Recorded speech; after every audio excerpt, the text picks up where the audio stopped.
বহু বছর আগে অনেক বড় একজন বিজনেসম্যান প্রতি বছরই হজ করার জন্য মক্কা শরীফে যেত এবং 100টা রূপার মুদ্রা মসজিদে দান করে আসতো। ওই বিজনেসম্যানের আবার অনেক পুরাতন আর বিশ্বস্ত একজন কর্মচারী ছিল।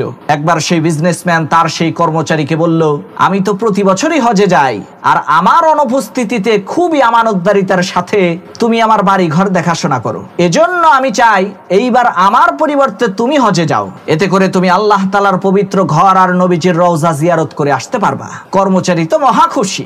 যখন তার রওনা করার সময় আসলো, তখন মালিক তার হাতে 100টা রূপার মুদ্রা দিয়ে বলল, এই রূপার মুদ্রাগুলো তুমি মসজিদের দান বাক্সে ফেলে দিয়ে আসবা। মালিকের কথা অনুযায়ী সেই দিনারগুলো সাথে নিয়ে কর্মচারী হজের উদ্দেশ্যে রওনা করলো। কিছুদিন পর সেই মালিক স্বপ্নের মধ্যে দেখতে পেল কেউ একজন এসে তাকে বলছে, তোমার 98 দিনার খুবই হেফাজতের সহিত আমার কাছে এসে পৌঁছেছে। মালিকের ঘুম ভাঙার সাথে সাথে তিনি খুবই আশ্চর্য হলেন যে আমার ওই কর্মচারীর কি এমন প্রয়োজন হয়েছিল যে সে ওই 100 দিনারের মধ্য থেকে 2টা দিনার খরচ করে ফেলেছে এবং 98 দিনার মসজিদে দিয়েছে। কিছুদিন পর যখন ওই কর্মচারী হজ করে ফিরে আসলো, তখন মালিক ওই কর্মচারীকে জিজ্ঞেস করলো, কি ব্যাপার, মক্কা শরীফে যাওয়ার পর তোমার কি এমন প্রয়োজন হয়েছিল যে তুমি ওই 100টা দিনারের মধ্য থেকে 2টা দিনার খরচ করে 98 দিনার মসজিদে দান করেছো?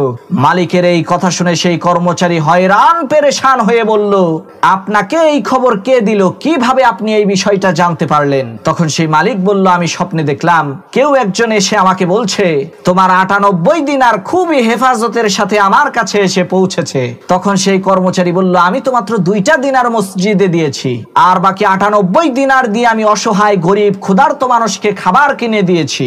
কর্মচারীর এই কথা শুনে মালিক তার মাথায় হাত দিয়ে বলল, সর্বনাশ, তাহলে তো আমি এত বছর ভুল জায়গায় টাকা দিয়েছি।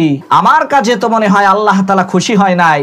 আল্লাহ তাআলা তো খুশি হয় ক্ষুধার্ত লোকের মুখে খাবার তুলে দিলে, কোনো গরিব লোকের অন্ধকার ঘরকে আলোকিত করলে।